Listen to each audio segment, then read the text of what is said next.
जी, बलिया आजकल की खबरों में बहुत सारी खबरें हैं, लेकिन अभी जो फ़िलहाल खबरें हैं, वो चर्चा वाली हैं।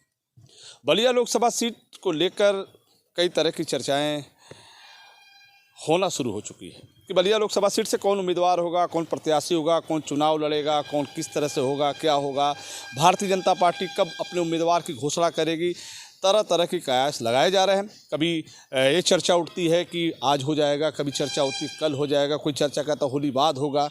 लेकिन वैसे भी 1 जून को बलिया में चुनाव है, समय तो लंबा है, लेकिन प्रत्याशियों को चयन को लेकर, प्रत्याशियों की घोषणा को लेकर, ऐलान को लेकर हर कोई, खासतौर पे बलिया लोकसभा सीट से जुड़े नेता हों या फिर मतदाता हों, सबकी ये इच्छा है कि जानने की कोशिश में सारे लोग लगे हुए हैं कि बलिया से कौन चेहरा होगा।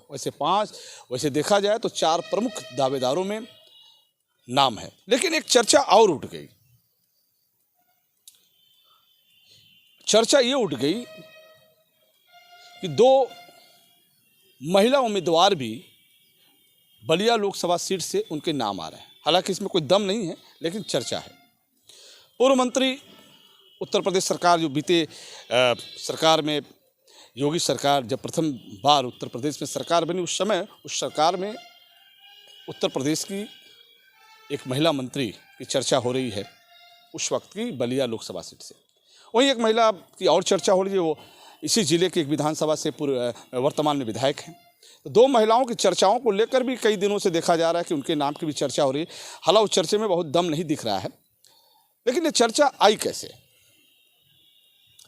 तो इसको बाकी लोगों से बातचीत में ये समझ में आया कि लखनऊ या दिल्ली कहीं चर्चा उठी थी कि भारतीय जनता पार्टी के एक बड़े नेता ने उत्तर प्रदेश सरकार के पूर्व मंत्री एक महिला का नाम अचानक सामने आ गया, यानी कि बड़े नेता के मुंह से निकल गया। तब तक बलिया के एक नेताजी को पता चला, उन्होंने किसी दूसरे महिला का नाम लिया कि नहीं ये ठीक रहेंगी। अब इसमें सच्चाई क्या है मैं नहीं जानता, लेकिन आजकल चर्चाएं हो जा रही हैं कि 2 महिलाओं को लेकर भी कहीं न कहीं राजनीतिक गलियारों में, भारतीय जनता पार्टी गलियारों में चर्चा होने लगी। बात होने लगी कि आधी आबादी का मामला है, इसलिए महिलाओं को भी उसमें स्थान मिलना चाहिए, यानी बलिया लोकसभा सीट से।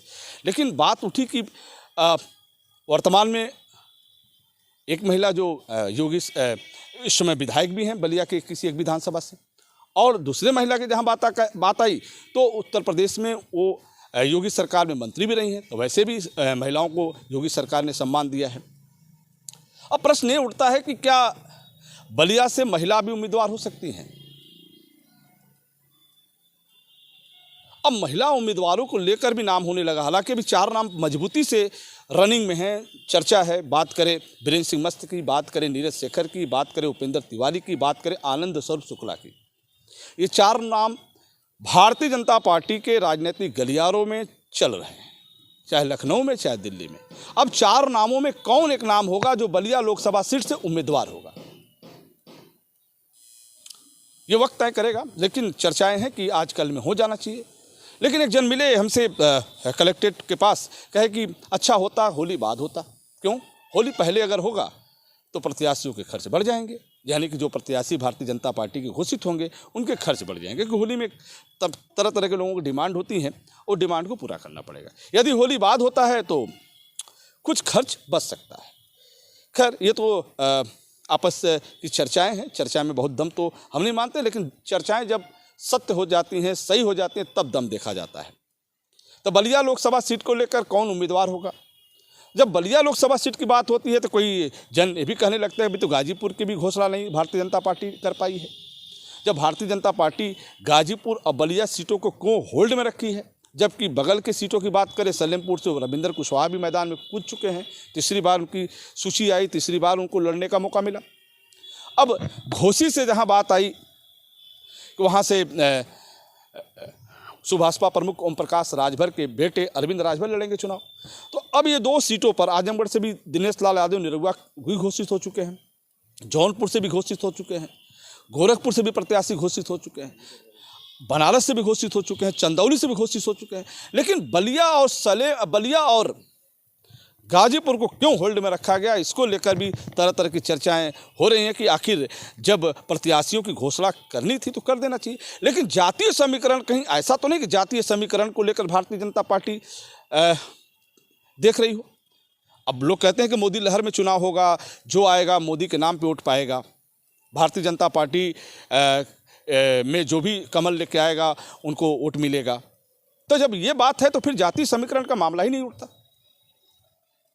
तो भारतीय जनता पार्टी को अब उम्मीदवार की घोषणा कर देनी चाहिए, विलंब नहीं करना चाहिए, क्योंकि समाजवादी पार्टी भी भारतीय जनता पार्टी के उम्मीदवार की राह देख रही है कि भारतीय जनता पार्टी जैसे अपने उम्मीदवार की घोषणा करेगी, समाजवादी पार्टी भी घोषणा कर देगी। अब भारतीय जनता पार्टी को लेकर समाजवादी पार्टी भी अपने कैंडिडेटों को होल्ड में रखी हुई है। अब बात करें समाजवादी पार्टी से तो उसमें भी 4 प्रमुख चेहरे हैं। बात करें अंबिका चौधरी की, बात करें नारद राय की, बात करें सनातन पांडे की, बात करें राजू राय की, और भी चेहरे हैं। लेकिन अब सवाल ये उठता है कि भारतीय जनता पार्टी के बाद ही समाजवादी पार्टी घोषित करेगी। अब समाजवादी पार्टी को लग रहा है कि भारतीय जनता पार्टी अगर अपने उम्मीदवार की घोषणा करेगी तो हम अपनी रणनीति तैयार करेंगे, अपनी व्यवस्था बनाएंगे कि हम भारतीय जनता पार्टी के उम्मीदवार को कैसे टक्कर देंगे। तो यानी कि जातीय समीकरण को लेकर जाति, किस जाति के बिरादरी को, किस जाति के समाज को, किस जाति के उम्मीदवार को भारतीय जनता पार्टी मैदान में भेजेगी, शायद इसी इंतजार में समाजवादी पार्टी बैठी है। फिर जुड़ेंगे आपसे। नमस्कार।